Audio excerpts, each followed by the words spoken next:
الحمد للہ نحمده ونستعینه ونستغفره ونؤمن به ونتوکل علیہ ونعوذ باللہ من شرور انفسنا ومن سیئات اعمالنا من يهده الله فلا مضل له ومن يضلله فلا هادي له ونشهد ان لا اله الا الله وحده لا شريك له ونشهد أن سيدنا ونبينا ومولانا محمدا عبده ورسوله صلى الله تعالى عليه وعلى آله وأصحابه وبارك وسلم تسليما كثيرا كثيرا. أما بعد فأعوذ بالله من الشيطان الرجيم. بسم الله الرحمن الرحيم. ما كان محمد أبا أحد من رجالكم ولكن رسول الله وخاتم النبيين وكان الله بكل شيء عليما. صدق الله العظيم.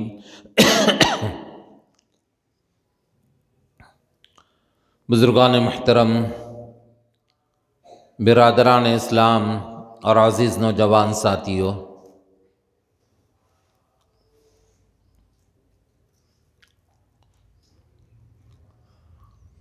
اس وقت میں آپ کے سامنے کچھ باتیں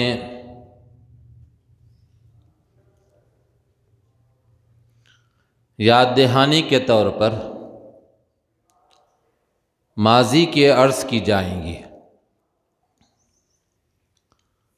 اس وقت میں ہندوستان میں، ہمارے اس ملک کے اندر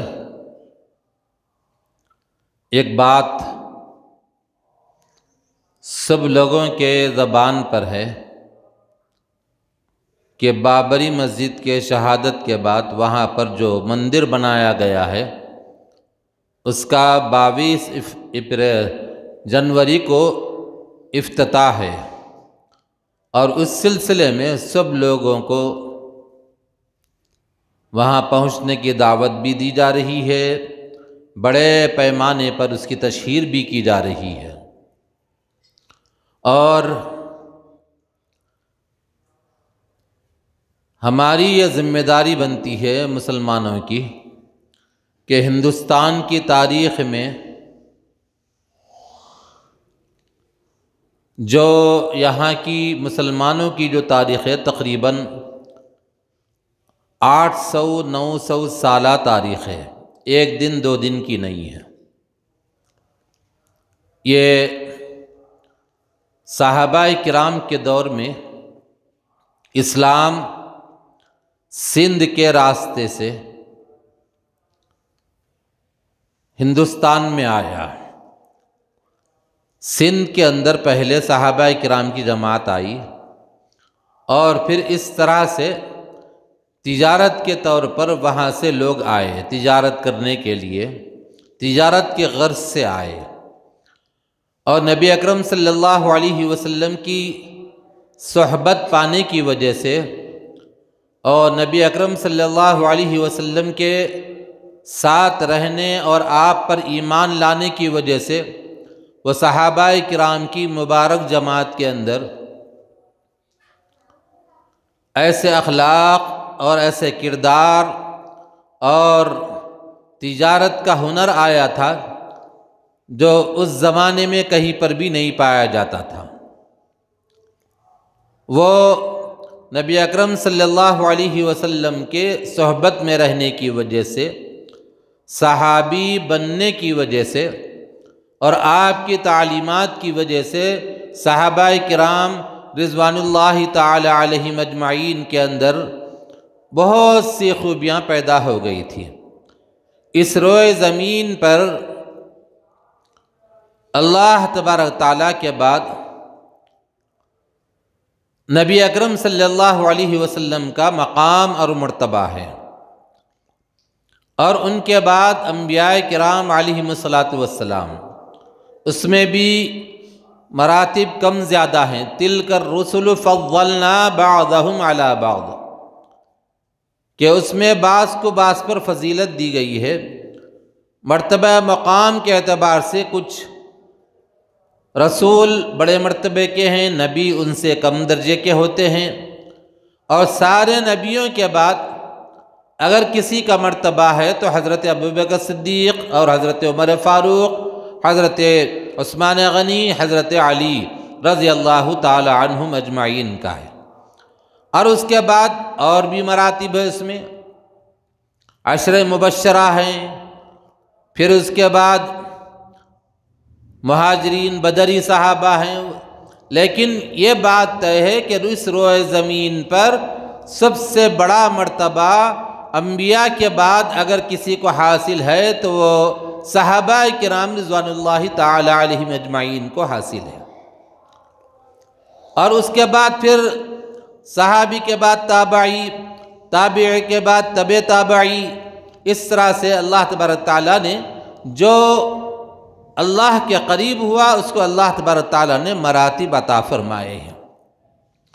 تو صحابہ کرام رضوان اللہ تعالی علیہم اجمعین کی جماعت تجارت کی غرض سے ساری دنیا میں پھیل گئی۔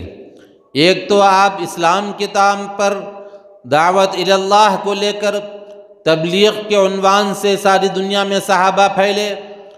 صحابہ کرام رضوان اللہ تعالی علیہم اجمعین کے بارے میں آتا ہے کہ نبی اکرم صلی اللہ علیہ وسلم نے حجۃ الوداع کے موقع پر جب 1,24,000 کم و بیش صحابہ عرفات کے میدان میں تھے تو آپ نے خطاب کرتے ہوئے فرمایا تھا کہ بلغوا عنی ولو کان آیہ، میری بات کو دوسروں تک پہنچاؤ اگرچہ ایک ہی ہو۔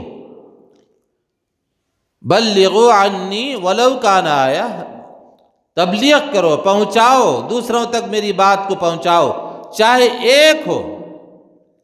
تو کتابوں میں لکھا ہوا ہے کہ صحابہ کرام رضوان اللہ تعالی علیہم اجمعین کے گھوڑوں کے رخ جس طرف تھے، اونٹ کے رخ جس طرف تھے اس طرف نکل گئے، اسلام کے پیغام کو عام کرنے کے لیے نکل گئے صحابہ کرام رضوان اللہ تعالی علیہم اجمعین۔ اپنے گھروں کے جو ان کے رہنے والے تھے، بیوی بچے وغیرہ تھے، ان کا انتظام کر کے وہاں سے نکل گئے، ساری دنیا میں پھیل گئے۔ ہندوستان میں بھی صحابہ کرام رضوان اللہ تعالی علیہم اجمعین کی مزارات ملتی ہیں، سندھ کے اندر، لاہور کے اندر اور بھی جگہ پر ہیں، اور یہاں پر بھی کیرلا کے اندر ہے۔ تو اس زمانے میں صحابہ کرام ساری دنیا میں پھیل گئے تھے اس پیغام کو لے کر، اعلاء کلمت اللہ کے فریضے کو انجام دینے کے لیے سرکار دو عالم صلی اللہ علیہ وسلم نے جو پیغام اپنے بندوں تک پہنچایا، صحابہ کرام نے اس پیغام کو لے کر آگے بڑھا، اور آگے بڑھ کر صحابہ کرام نے ساری دنیا کے اندر اس پیغام کو پہنچانے کی کوشش کی۔ اس کے لیے ان کو جو جو تکلیفیں سامنے آتی گئی جھیلتے گئے، پریشانیاں آتی گئی تو پریشانیاں برداشت کرتے گئے، مصیبتوں کے پہاڑ ان پر ڈھائے گئے تو مصیبتوں کو برداشت کرتے رہے۔ لیکن صحابہ کرام رضوان اللہ تعالی علیہم اجمعین کی مبارک جماعت اس کام میں آخری سانس تک لگی رہی، مسلسل کرتے رہے اور آخری سانس تک اس کام کو کرتے رہے۔ صحابہ کرام رضوان اللہ تعالی علیہم اجمعین اس پیغام کو لے کر یہاں پر آئے تھے ہندوستان کی سرزمین پر۔ پھر اس کے بعد اور بادشاہ آئے، آ کر وہاں پر یہاں پر حکومت قائم کی۔ پھر جب مغل گورنر یہاں پر آیا تھا، ظہیر الدین بابر اس کا نام تھا، اس نے ہندوستان کے علاقے کو فتح کیا۔ فتح کرنے کے بعد مغلوں کی یہاں پر حکمرانی قائم ہوئی، مغل بادشاہ یہاں پر بنائے گئے، اور اس کے اندر بہت سے بادشاہ بنے، جس کے اندر جہانگیر ہے، شاہ جہاں ہے، اکبر ہے، اور اورنگزیب رحمۃ اللہ تعالی علیہ ہے، اور بھی لوگ ہیں۔ تو حضرت اورنگزیب ہندوستان کی تاریخ میں نیک بادشاہ، بڑا ہی ولی صفت بادشاہ تھا۔ تو اس زمانے میں جب ظہیر الدین بابر ہندوستان آیا تھا تو اس نے وہاں پر ایک مسجد کی تعمیر کی تھی، وہ مسجد مشہور تھی بابری مسجد کے نام سے۔ اس کو اغیار نے، یہاں کے اکثریتی فرقے نے اس کو ڈھایا اور ڈھا دیا، راتوں رات اس کے اندر مورتی بٹھائی گئی، پھر دن کے اجالے میں اس کو ڈھایا گیا، اور اس کے بعد کورٹ میں مقدمہ چلتا رہا، اور مسلمانوں نے فیصلہ کیا تھا کہ جو بھی فیصلہ آئے گا ہم اس کو قبول کریں گے۔ تو کورٹ نے فیصلہ ان کے حق میں دیا، یہ نہیں کہا کہ وہاں پر پہلے سے کوئی مندر تھا یا کوئی اور چیز تھی، یہ کچھ بھی نہیں بتایا، اس نے کہا کہ وہاں پہ کچھ بھی نہیں تھا، مسجد تھی۔ لیکن اس وقت میں وہ اکثریت کے حساب سے دیکھ کر، حالات کے سامنے رکھ کر ان کے حوالے کیا گیا۔ یہ ہمارے بچوں کو بتانے کی ضرورت ہے، ہمارے اس ملک کے لیے، ہمارے اس ہندوستان کے لیے، ہمارے اس بھارت کے لیے ہمارے علماء کرام نے بہت سی قربانیاں دی ہیں، بہت سی قربانیاں دی ہیں۔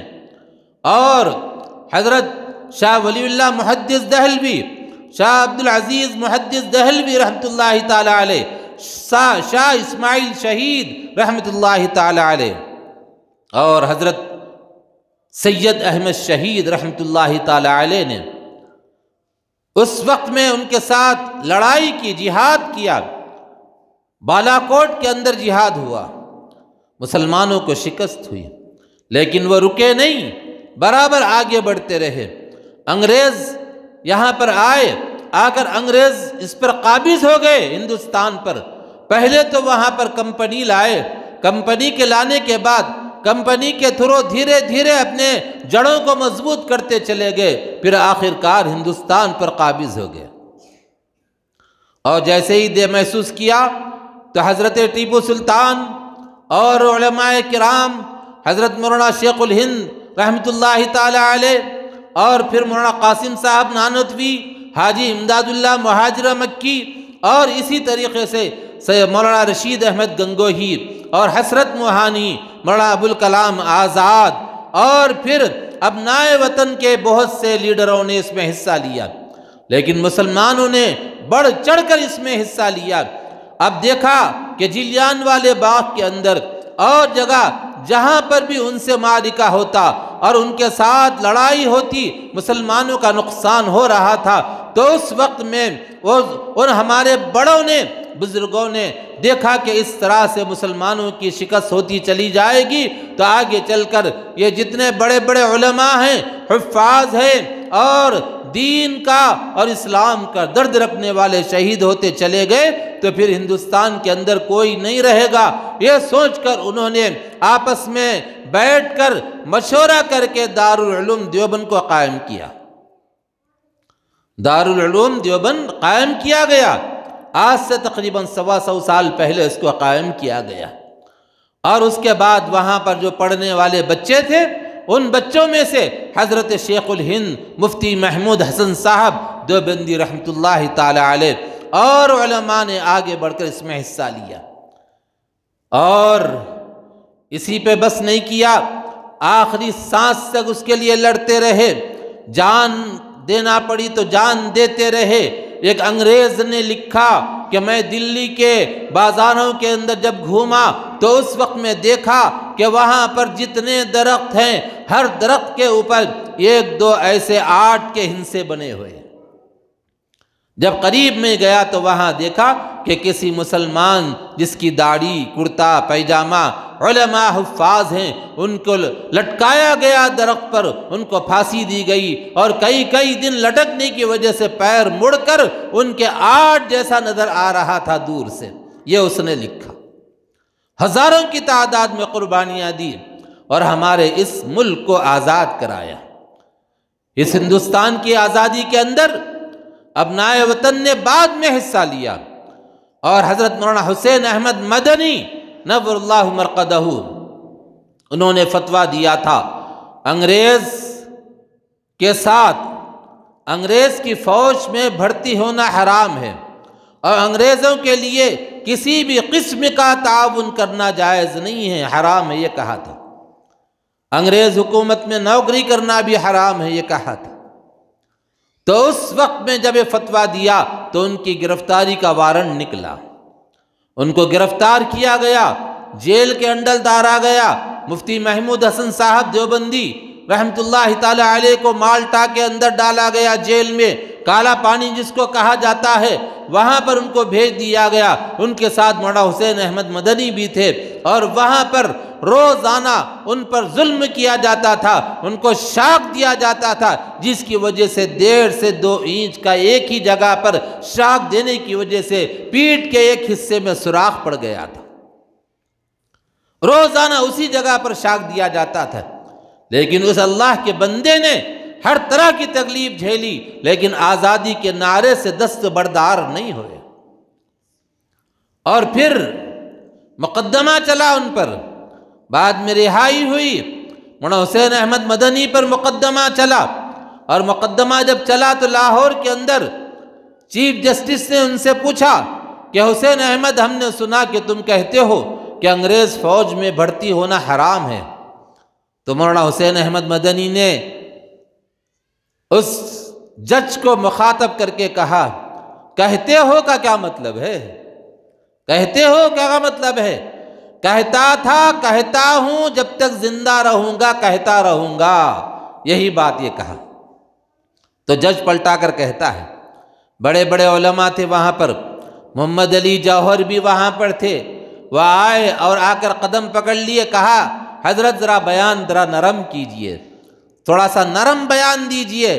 کہا نہ، جو حق میں برابر کہوں گا، ببانگے دوہل کہوں گا، چاہے بادشاہ ہو، چاہے چیف جسٹس ہو، چاہے کوئی بھی ہو، میں حق بات کہنے سے پیچھے نہیں ہٹتا، یہ کہا۔ اس کے بعد جج پوچھتا ہے کہ حسین احمد، تمہیں پتہ ہے کہ جو فتویٰ تم دے رہے ہو اس کا انجام کیا ہونے والا ہے؟ تو مولانا حسین احمد مدنی نے کہا، جج صاحب، انجام کا بھی مجھے پتہ ہے، اسی لیے تو میں دیوبند سے جب چلا تھا تو اپنے ساتھ میں کفن کا کپڑا بھی لے کر چلا تھا۔ آپ نے بیگ میں ہاتھ ڈالا، تھیلی میں ہاتھ ڈال کر اس کفن کے کپڑوں کو نکال کر بتایا، دیکھیے جج صاحب، میرے پاس کفن کا کپڑا بھی موجود ہے، اگر آپ میرے لیے سولی کا حکم دے دیں گے، مجھے تختے دار پر چڑھایا جائے گا، تو میری لاش کو لپٹنے کے لیے اور اس کی تجہیز تکفین کے لیے یہاں لاہور والوں کو کپڑا بھی خریدنے کی ضرورت نہیں پڑے گی، میں ساتھ میں لے کر آیا ہوں، یہ کہا۔ یہ تھی جرأت، یہ تھی بہادری، جو اسلام کے لیے لڑ رہے تھے، لڑا انہوں نے، قربانیاں دی ہر طرح کی۔ اور یہی نہیں، ہمارے تقریباً علماء کرام نے ایسے ہی قربانیاں دی، رات میں ایک جگہ رہتے تھے، دن میں ایک جگہ رہتے تھے، گھروں میں نہیں سوتے تھے، پتہ نہیں کب گرفتار کر لیے جائیں گے، رات میں گنوں کے کھیتوں میں رہتے تھے، سردی کا موسم ہوتا تھا، سردی کے موسم میں وہاں کانپتے ہوئے اپنی زندگی گزارتے رہے۔ لیکن اس آزادی والی جو رمق جو لوگوں میں پھونکی گئی تھی، آزادی کی جو تحریک چلائی گئی تھی، اس تحریک کو انہوں نے سرد ہونے، ٹھنڈی ہونے نہیں دیا، اور اس کے بعد ان کے شاگردوں نے اس کو لیا۔ اب سب جب دیکھا کہ مولانا شیخ الہند رحمۃ اللہ تعالی علیہ نے، تو جب مالٹا کی جیل سے جب واپس آئے تو اس وقت میں کہا گاندھی جی کے بارے میں کہ یہ نوجوان پڑھ کر آیا ہے، اس کو ساتھ میں لے لو، اس نوجوان کو لے کر اس تحریک کو چلاؤ۔ چنانچہ ان کو ساتھ میں لیا گیا، پھر اس تحریک کے اندر ایک نئی جان ڈالی گئی، گاؤں گاؤں لے کر مسلمانوں نے پھرا ان کو، اور ہم نے قربانیاں دی، ہم نے جان کی بازی لگائی، ہمارا لہو یہاں پر بہا ہے، خون ہمارا بہا، ہماری نیندیں اڑ گئی، ہماری رات کا سکون چلا گیا، دن کا چین چلا گیا، اور بچے یتیم ہو گئے، اور بیویاں بیوہ ہو گئی، اور ہمارے علماء کرام نے ہر طرح کی قربانیاں دی، بے حساب لوگوں نے قربانیاں دی۔ چند کے نام آپ کو کتابوں میں ملیں گے، ورنہ تو ہزاروں کی تعداد میں ہیں جنہوں نے قربانیاں دی ہیں۔ اور جو اصل جو مخلص ہوتا ہے قربانی دینے والا، وہ مخلص ایسا ہوتا ہے کہ اپنا نام تک بھی ظاہر کرنا نہیں چاہتا۔ آپ دیکھیے جو بنیاد ڈالی جاتی ہے، بنیاد کا جو پتھر ہوتا ہے وہ زمین کے اندر ہوتا ہے، نظر نہیں آتا، ساری عمارت اس بنیاد پر ٹھہری ہوئی رہتی ہے۔ ویسے ہی ہمارے علماء کرام نے جو قربانیاں دی، تو قربانیاں جب دی تو ایسی قربانیاں دی کہ وہ ہندوستان کو آزاد کرانے تک انہوں نے دم نہیں لیا۔ اس کے بعد پھر چال چلی گئی، مسلمانوں کو آپس میں لڑانے کی کوششیں کی گئی، اور پھر بٹوارے کی بات کی گئی، اور ایک شخص نے اپنا الگ ملک مانگا اس نے، اور جمعیت العلماء ہند کے لوگوں نے کہا کہ ہمیں ملک الگ نہیں چاہیے۔ اس وقت میں مولانا ابوالکلام آزاد کی وہ تقریر جو معرکۃ الآراء تقریر ہے، وہاں پر دلی کے اندر جامع مسجد میں کھڑے ہو کر مولانا ابوالکلام آزاد نے کہا تھا، اے مسلمانوں تم لوگ کہاں جا رہے ہو؟ اے مسلمانوں تم لوگ جو پڑوسی ملک بن رہا ہے تو وہاں جا رہے ہو، تمہیں یہ جامع مسجد کا مینار زبان حال سے پکار کر کہہ رہا ہے، اے مسلمانوں تم جاؤ گے تو اس مسجد کو کون آباد کرے گا؟ یہ لال قلعہ تمہیں یاد کر رہا ہے، تم جاؤ گے تو اس کے پیچھے ایک بڑی تاریخ ہے، وہ تمہیں اپنے زبان حال سے یاد کر رہا ہے۔ اے مسلمانوں اگر جاؤ گے تو ساری مسجدیں ویران ہو جائیں گی، یہاں پر رہو، نہ جاؤ۔ مولانا حفظ الرحمن سیوہاروی، مولانا ابوالکلام آزاد اور بڑے بڑے علماء نے اس وقت میں ہندوستان کے اندر مسلمانوں کو ڈھارس بندھائی، کہا کہ اے مسلمانوں مت جاؤ۔ حالانکہ جانے کا آپشن تھا، جانا چاہتے تو جا سکتے تھے، لیکن ہم نے کہا نہیں جائیں گے۔ اور مسلمانوں نے ایک بڑی تعداد نے، اور ایسی بڑی تعداد دنیا میں لوگ کہتے ہیں انڈونیشیا کے بعد سب سے بڑی جو تعداد ہے مسلمانوں کی اس ہندوستان میں ہے۔ تو یہاں کے علماء کرام نے اس وقت میں جانے والے چلے گئے، لیکن رہنے والے رہ گئے، اور جانے والے بھی ایسے گئے کہ ان کو بارڈر پر، اور جو علاقہ آج پنجاب کا ہے وہاں کے علاقے کے اندر انہیں قتل عام کیا گیا، اور جو ٹرینیں پہنچتی تھی وہ ٹرینوں کے اندر لاشیں ہی لاشیں ہوتی تھی، اتنا قتل عام ہو۔ لیکن ہمارے بڑوں نے صحیح فیصلہ کیا۔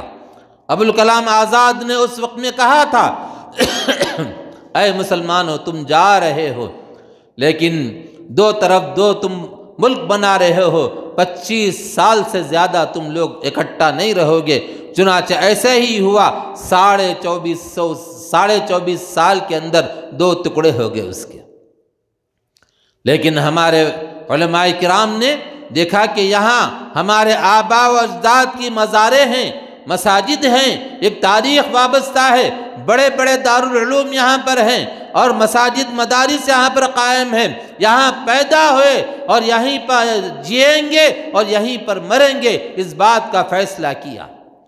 فیصلہ کرنے کے بعد ہمارے علماء کرام نے کیا کیا؟ ہندوستان کا جب آئین بننے لگا، قانون بنایا جانے لگا، ڈاکٹر بھیم امبیڈکر کی طرف سے جو قانون بنایا گیا، اس وقت میں ہمارے علماء کرام نے کوششیں کر کے اس میں مسلمانوں کو حصہ دلایا، کیونکہ مسلمانوں کی قربانیاں سب سے زیادہ تھی۔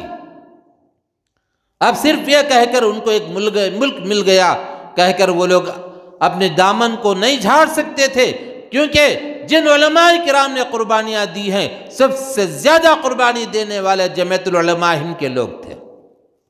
جمعیت العلماء ہند یہ 105 سالہ تاریخ رکھتی ہے، 105 سال پہلے یہ قائم ہوئی، 1919 میں یہ جمعیت العلماء قائم ہوئی۔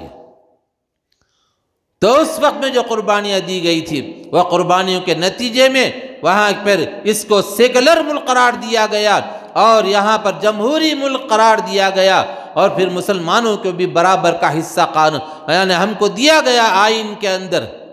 لیکن آج کچھ طاقتیں ایسی ہیں جو یہ چاہتی ہیں کہ مسلمانوں سے اس حق کو چھینا جائے، مسلمانوں کو کمزور کیا جائے، مسلمانوں کو پریشان کیا جائے۔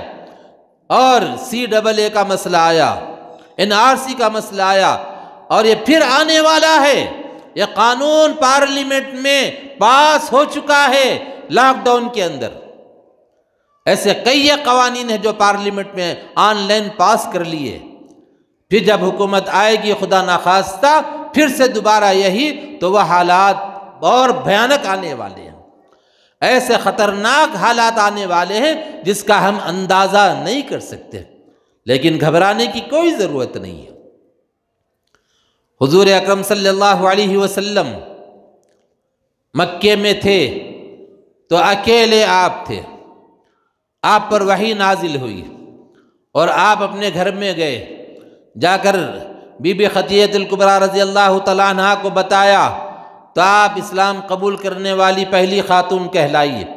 حضرت ابوبکر کو بتایا، حضرت ابوبکر نے اسلام قبول کیا، اور حضرت زید نے غلاموں میں قبول کیا، حضرت علی بچے تھے انہوں نے اسلام قبول کیا، بس چند لوگ تھے جو شروع میں قبول کیے، باقی پورا مکہ مخالف تھا، مکہ مخالف تھا، لیکن حضور اکرم صلی اللہ علیہ وسلم نے ڈٹ کر ان کا مقابلہ کیا، تکلیفیں جھیلی، برداشت کیا،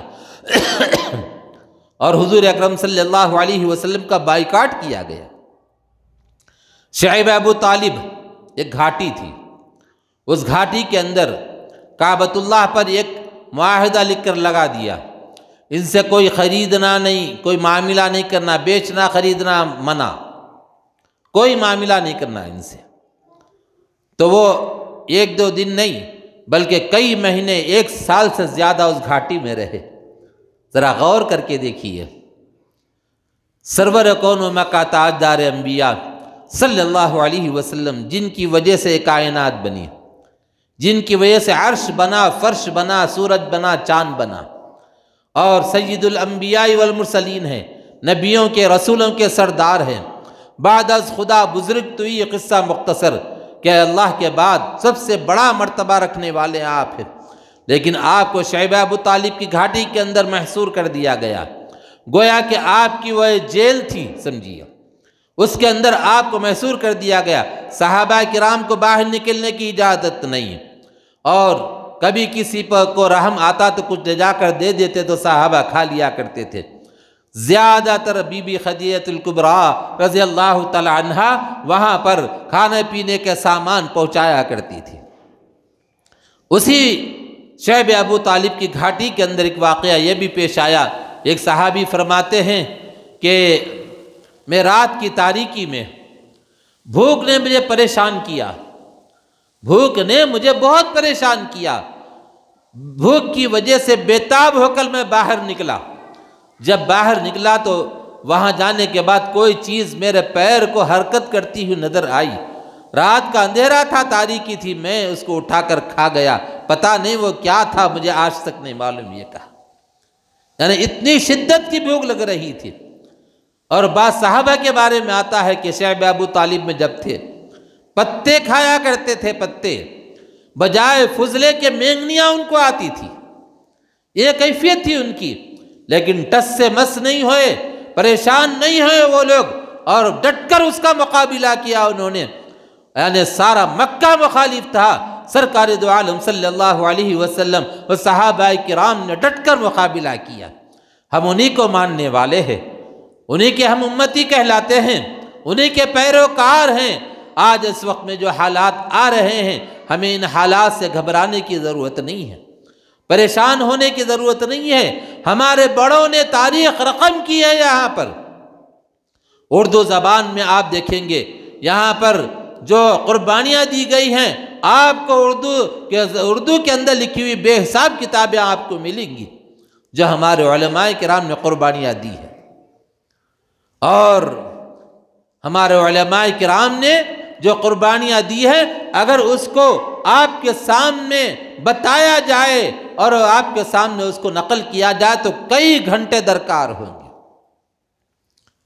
اور دارالعلوم دیوبند جب بنا تو اس کے اندر بھی بہت سی مصیبتیں جھیلی، کھانے کے لیے کچھ نہیں ہوتا تھا، وہ اساتذہ طلبہ فاقے پہ فاقے گزارتے ہوئے وہاں پر پڑھتے رہے۔ اور دوست اور بزرگوں، اس وقت میں جو حالات آ رہے ہیں بڑے بھیانک ہیں، آگے نہیں بتا سکتے کیسے حالات آئیں گے، ہم کو چوکنا رہنے کی ضرورت ہے۔ اور 22 تاریخ کو وہاں پر رام مندر کا افتتاح ہو رہا ہے، اور ہم لوگ کیا کریں؟ ٹی وی کھول کے بیٹھ کے دیکھ لیتے رہیں، بھئی اب یہ جا رہا، اب منسٹر جا رہا، فلاں جا رہا، یہ جا رہا۔ نہ، یہ ہمارا دل کیسا گوارا کرے گا؟ مسلمانوں سوچو، ہماری مسجد ڈھا دی گئی، شہید کر دی گئی، اس پر مندر بنایا گیا، اس کا افتتاح ہو رہا ہے۔ بعض نام نہاد مسلمان جن کو پیسے دے کر خریدا جاتا ہے وہ واہ واہ کر رہے، تعریفیں کر رہے ہیں، لیکن وہ مسلمان جن کے دلوں کے اندر ایمان کی چنگاری ہے، ایمان کی رمق باقی ہے، ان کا دل رو رہا ہے، ان کا دل رو رہا ہے۔ 22 تاریخ کو ہم کیا کریں؟ ایک سوال ہے آپ سے، کیا کریں ہم؟ کیا ٹی وی کھول کر بیٹھ کر دیکھیں کہ بھئی اب یہ منسٹر آیا، اب یہ منسٹر آیا، وہاں کا سی ایم آیا، وہاں کا وہ آیا، فلاں ہیں، اس کے بعد یہ ہے؟ نہیں، ہماری غیرت اس کو گوارا نہیں کرتی۔ اس دن ہم مسجد کو آباد کریں گے، اپنے مساجد کو آباد کریں گے، کم از کم 5 وقت فجر، ظہر، عصر، مغرب، عشاء، ایسا مسجدوں میں آئیں گے جیسا جمعہ میں آتے ہیں، ویسا مسجدوں میں آ کے اپنے ایمان کو ظاہر کریں گے، عبادت کریں گے، اللہ کے سامنے رو رو کے مانگیں گے، اے مولا ہم جیتے جی کچھ نہیں کر سکے، ہماری مسجد پہ قبضہ کر لیا، ڈھا دیے، شہید کر دیے، اے اللہ ہماری اس کمی کو معاف فرما دے، ہم نہتے ہیں، کمزور ہیں، ہم کچھ نہیں کر پائے، اے اللہ آپ تو قدرت والے ہیں، آپ تو بڑی طاقت رکھتے ہیں، آپ جب چاہتے ہیں تو ابابیل سے ابرہا کو نیست نابود کر سکتے ہیں۔ جب چڑیا، ابابیل جو چڑیا ہے، وہ منہ میں اور اس کے دونوں پیروں میں چھوٹی سی کنکری لا کر جس پر پھینکتی ہے وہ گویا کہ بھوسا ہو جاتا ہے، فَجَعَلَهُمْ كَعَصْفٍ مَأْكُولٍ، وہ ایسے ہوگے جیسے کھائے ہوئے بھوسے کی طرح۔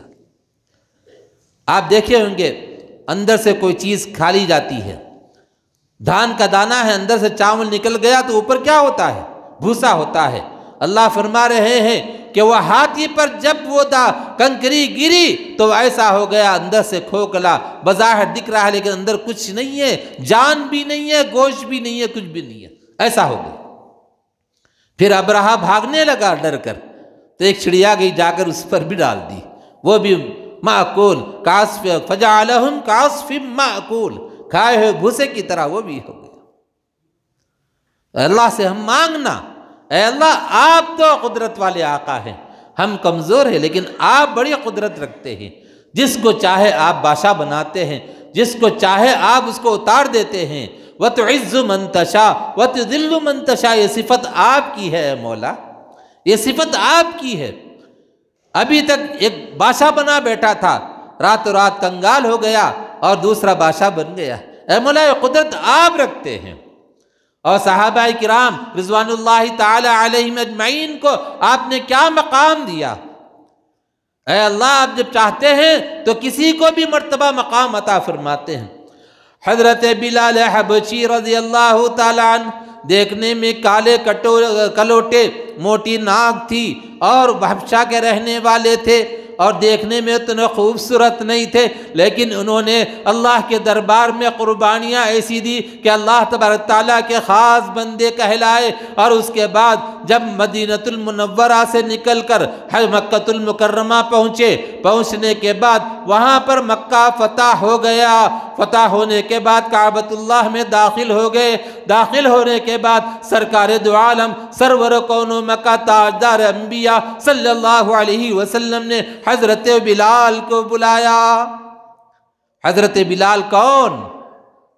جن کو ان کا آقا کھمبے سے باندھ کر مارتا تھا، اسلام لانے کی وجہ سے تپتی ہوئی ریت پر لٹایا جاتا تھا، اوپر بڑی بڑی چٹانیں رکھی جاتی تھی، تو وہ غلام تھے وہاں پر اور اللہ تبارک تعالیٰ کہ خاص بندے تھے۔ ایک جگہ دیکھا کہ سرکار دو عالم صلی اللہ علیہ وسلم تشریف لے جا رہے ہیں، بلال کھمبے سے باندھے ہوئے ہیں۔ تو دیکھا تو سرکار کی آنکھوں میں آنسو آ گئے، سرکار کی آنکھوں میں آنسو آ گئے۔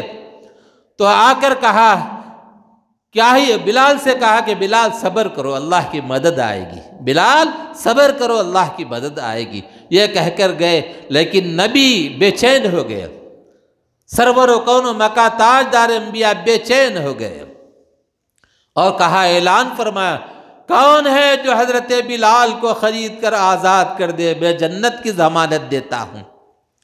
فرمایا کہ جنت کی ضمانت دیتا ہوں، بلال کو کوئی خرید کر آزاد کرے۔ حضرت ابو بکر صدیق رضی اللہ تعالیٰ عنہ خاموشی سے اٹھے اور جا کر اس سے معاملہ کیا، امیہ سے، امیہ بن خلف سے پوچھا کہ بلال کو دو گے؟ کہا نہیں۔ کہا کہ منہ مانگی رقم دوں گا؟ کہا دو گے منہ مانگی رقم؟ کہا ہاں دوں گا۔ کیا دو گے؟ تو کہا کیا مانگتے ہو؟ کہا کہ بڑی رقم انہوں نے بتائی، کئی ہزار درہم بتائے، اور کچھ باغ بھی بتائے انہوں نے۔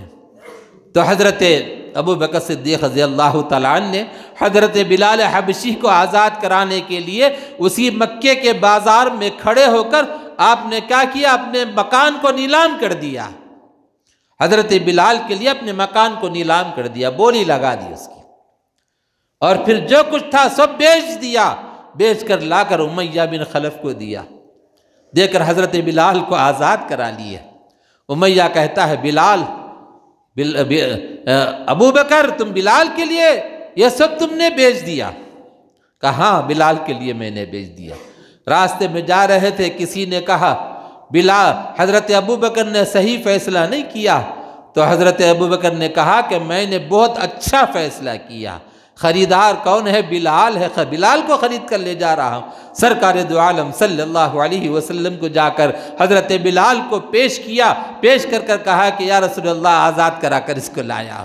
سرکار دو جہاں صلی اللہ علیہ وسلم بے حد خوشی کا اظہار فرمائے۔ اس بلال حبشی کو بلایا گیا مکہ فتح ہونے کے بعد، اور اس کے بعد جب آئے تو کہا کہ بلال اذان دو، کھڑے ہو کر اذان دو۔ کہا کہ یا رسول اللہ کہاں کھڑے ہو کر اذان دو؟ وہاں مدینے میں تو صلاۃ گاہ ہے، اس پر کھڑے ہو کر اذان دیتا تھا۔ کہا کہ بلال کعبے پہ چڑھ جاؤ، کھڑے ہو کر اذان دو۔ قربان جائیے حضرت بلال حبشی کے اس کعبے پر کھڑے ہو کر اذان دے رہے ہیں، جو سب کا کعبہ ہے اس کی طرف منہ کر کے ہم نماز پڑھتے ہیں۔ وہ غلام کو اللہ نے کیا مقام مرتبہ عطا فرمایا۔ دوست اور بزرگوں، ہم کو اللہ کے دربار میں رو رو کر مانگنا ہے۔ اللہ جب چاہتا ہے تو غلام کو بادشاہ بنا سکتا ہے، جب اللہ چاہتا ہے بادشاہ کو غلام بنا سکتا ہے۔ اللہ جب چاہتا ہے عزت دیتا ہے، جب چاہتا ہے ذلت دیتا ہے۔ آج ہمارے آنکھوں کے سامنے مسجد کو ڈھا کر، اس کو مندر بنا کر، اس میں بڑے طمطراق سے ساری دنیا میں دکھاتے ہوئے اس کا افتتاح کیا جا رہا ہے۔ ہمارا دل رو رہا ہے تو ہم اپنے دل میں نہ روئیں، بلکہ اللہ کے دربار میں ہاتھ اٹھا کر روئیں۔ خواتین اگر سن رہی ہیں تو میں خواتین سے بھی گزارش کرتا ہوں کہ اس دن جو پیر کا دن آ رہا ہے، پیر کے دن اللہ کے دربار میں ہاتھ اٹھا کر روئیں۔ اے مولا ہمارے اس ملک کی حفاظت فرما، مساجد کی حفاظت فرما، اور مسجد کے دوبارہ آباد ہونے کی اسباب مہیا فرما، اور غزہ کے مسلمانوں کی حفاظت فرما، غزہ کے مسلمانوں کی ہمتوں کی داد دیجیے۔ ماں ہے، ایک بچہ شہید ہو گیا چھوٹا، دوسرا شہید ہو گیا، تیسرا شہید ہو گیا، کوئی اس سے پوچھنے والا پوچھتا ہے کہ تمہیں غم نہیں ہے؟ کہا غم نہیں، مجھے تو فخر اس بات کا ہے، قیامت کے دن 3 شہیدوں کی ماں کہہ کر میں بلائی جاؤں گی، مجھے پکارا جائے گا، 3 شہید بچوں کی ماں کہہ کر مجھے پکارا جائے گا۔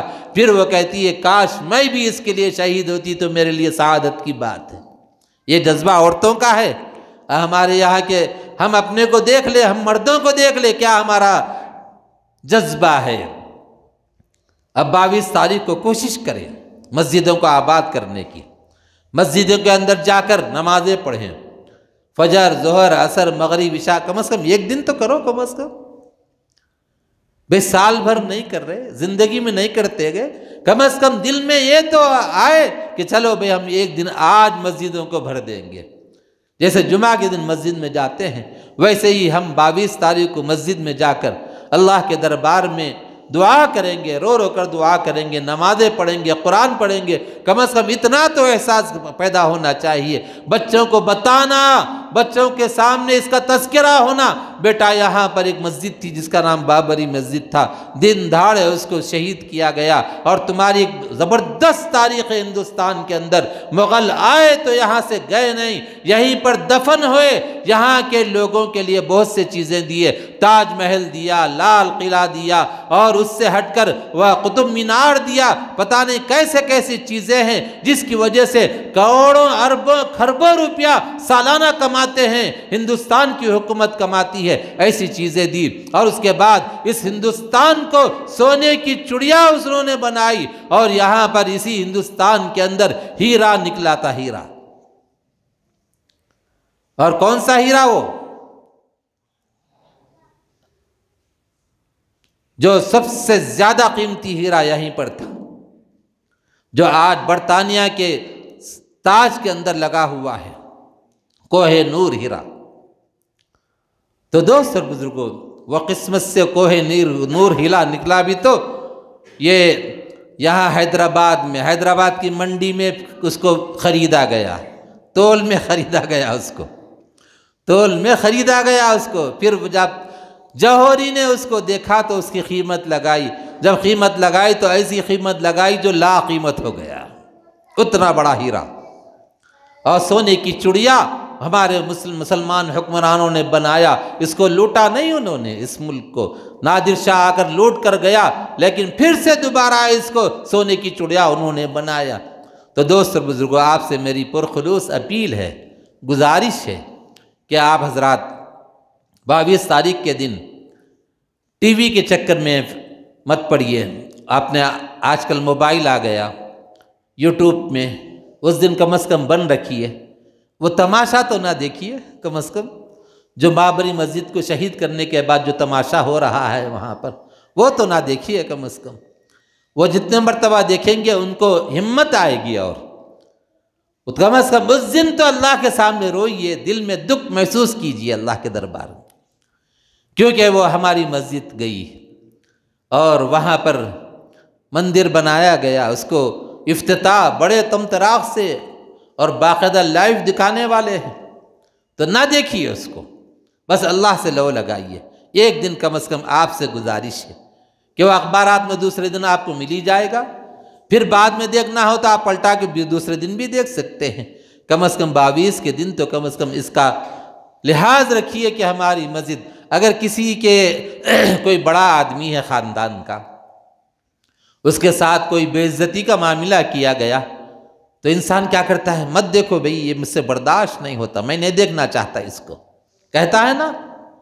تو یہ ہمارے اسلامی جو تاریخ کی ایسی اہم مسجد تھی جس کو ڈھا دیا گیا، تو کم از کم اب تو ہم اس کو دیکھ کر کیسے برداشت کر سکتے ہیں؟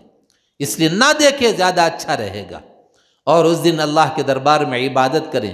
ہمارے نوجوان بچے نکڑوں پر، چورستوں پر، کناروں پر بیٹھ کر تبصرے کرنے کے بجائے اس دن کم از کم مسجد میں آ جائیں، جو مسجد قریب کی ہے وہاں مسجد میں آ کر کم نمازوں کا اہتمام کر لیں، تھوڑی دیر اللہ کے دربار میں دعا کر لیں، دعا کر کے اللہ سے مانگے کہ اللہ کو کبھی نہ کبھی ترس آئے گا انشاءاللہ تبارک تعالیٰ، اور حالات سازگار ہوں گے۔ اور دوسری چیز ایک اہم آپ کو توجہ دلا رہا ہوں، اس سے پہلے بھی دلایا میں آپ کو توجہ، ووٹر آئی ڈی بنائیے، اپنا شناختی کارڈ بنائیے، اور کسی کا پیدائشی صداقت نامہ اگر نہیں ہے تو وہ بنائیے، آدھار کارڈ نہیں ہے تو آدھار کارڈ بنائیے۔